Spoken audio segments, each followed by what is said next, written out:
Jehovah has not revealed all the details of how everything will work out, but we know that everything he has revealed will come true.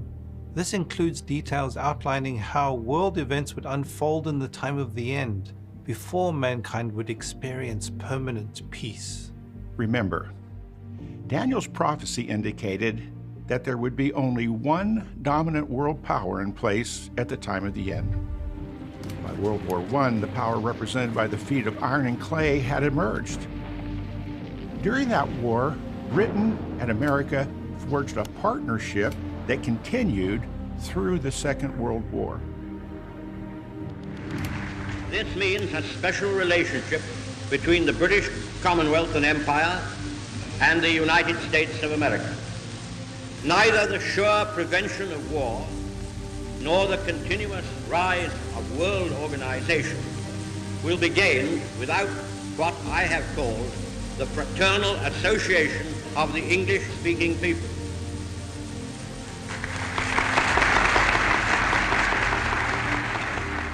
These two countries continue to be a dual English-speaking world power. The characteristics of iron and clay used to represent this world power are significant. And as the toes of the feet were partly of iron and partly of clay, so the kingdom will be partly strong and partly fragile. At times, the United States and Britain have displayed iron-like strength through their involvement in armed conflicts. However, iron mixed with clay is considerably weakened. This can be observed as common people undermine the Anglo-American world power's ability to act with iron-like strength. The book of Revelation tells us what will soon happen. The political rulers of the world will give the United Nations unprecedented power and authority. The Apostle Paul foretold that the nations will declare peace and security, but it won't prove to be true peace. The nations supporting the UN will attack the institutions of false religion.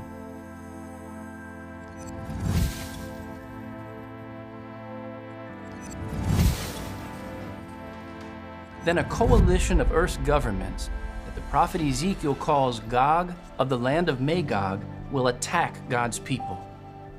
Yet we don't need to be fearful. That's when we can put into action all of the lessons we've learned. Those who trust and obey Jehovah's guidance can look to the near future with confidence. We're watching part 2 of the Jehovah's Witness documentary, Jehovah Guides Us in the Way of Peace. I can agree with something that Robert Lucioni says here. We don't need to be fearful. I agree, because what we've just been listening to is verbal flatulence. This doomsday, fear-mongering rhetoric about the last days intended to terrify a mostly Jehovah's Witness audience into thinking the end is nigh, and doing so with the clear purpose of controlling people and demanding the authority to micromanage people's lives. That's what we've just been watching. The Anglo-American world power, really? You're still banging on about that. They just cannot get over this idea because it's what they themselves grew up on. They can't get over this idea that Britain and America are together a world power predicted in the Bible. If you were to ask just an ordinary British person, if you were to stop them on the street and you were to say, do you consider Britain and America to be a world power? They would say no. Most British people, if anything, sort of resent the fact, if you ask me, that Britain tends to leap to the support of America in nearly all foreign policy decisions, including when America goes to war with other countries. Most British people resent that and especially feel burned over what happened in the war with Iraq. And I would suspect if you were to stop your typical American citizen on the street and say, do you consider your country and Britain to constitute a world power? I can imagine most Americans laughing at you and saying, what are you talking about? Of course we're not a world power. What they're doing is they are conflating two nations being allies with two nations being a world power, which is clearly nonsense.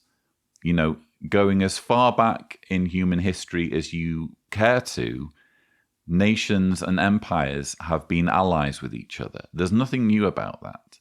Doesn't make them a dual entity. But this is the sort of facile thinking you need to buy into as a Jehovah's Witness.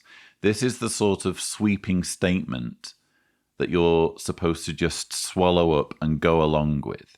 What it amounts to is presupposition. And religious, evangelical, fundamentalist con artists have been using presupposition to fool people for as long as time. If you look up the word presupposition, because maybe some people watching this are new to this, I hate the fact that Jehovah's Witness propaganda explains the meaning of rudimentary words, but maybe presupposition isn't a rudimentary word. The Google definition is a thing tacitly assumed beforehand at the beginning of a line of argument or course of action. So if you replay what we've just watched, and surely you don't need to, you'll have seen Kenneth Flodin just leap into the commentary and presuppose Anglo-America to be the feet of iron and clay. Of course it doesn't say in the Bible, Anglo-America. Of course you're not going to see that expressed in any way in the Bible. But Jehovah's Witnesses presuppose without any evidence at all that the feet mixed with iron and clay are Anglo-America. No proof needed.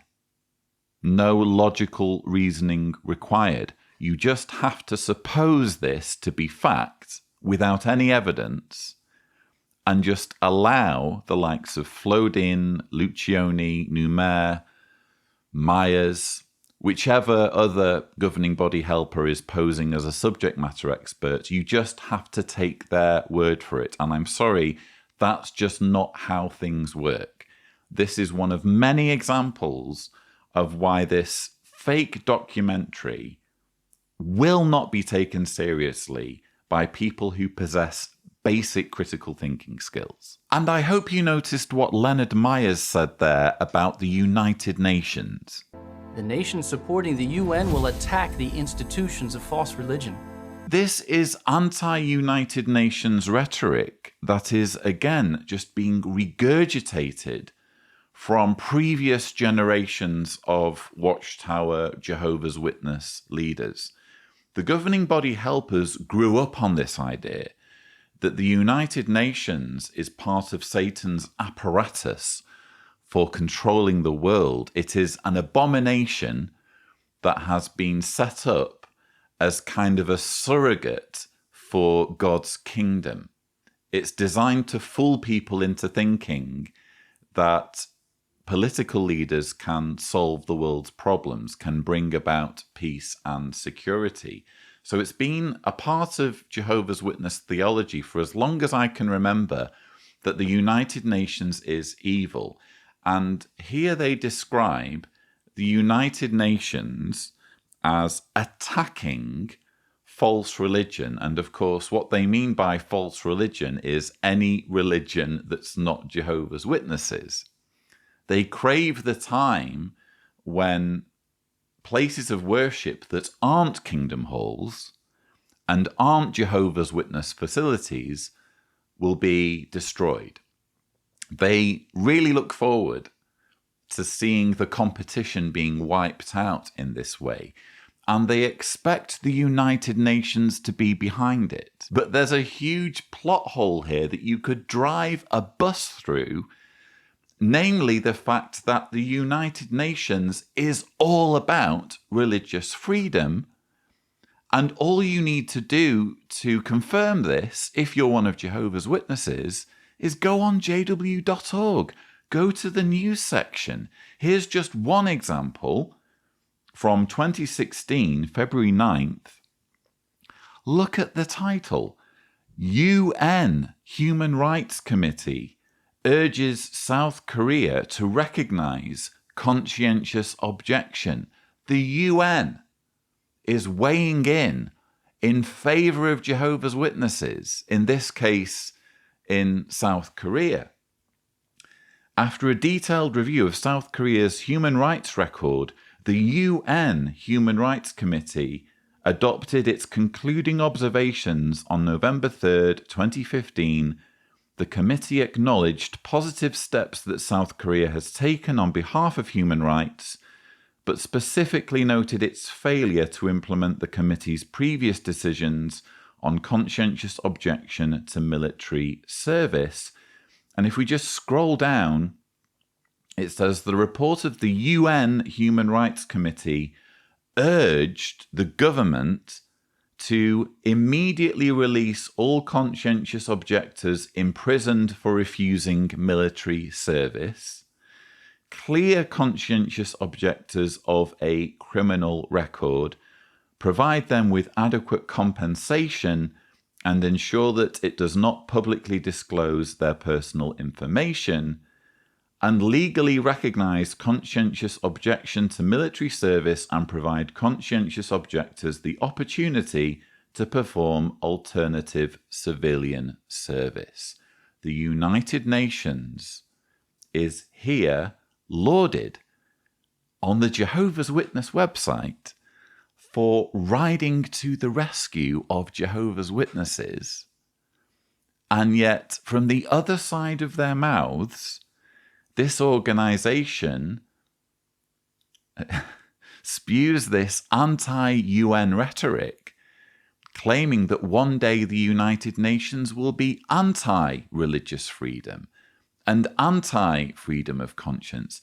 It's just lunacy. So it's not just all the nonsense about the Anglo-American world power that we should be subjecting to derision, and which is just clear evidence that these men don't have a clue what they're talking about. It's also this bizarre stuff about the United Nations that, when exposed to just the slightest scrutiny, completely falls apart.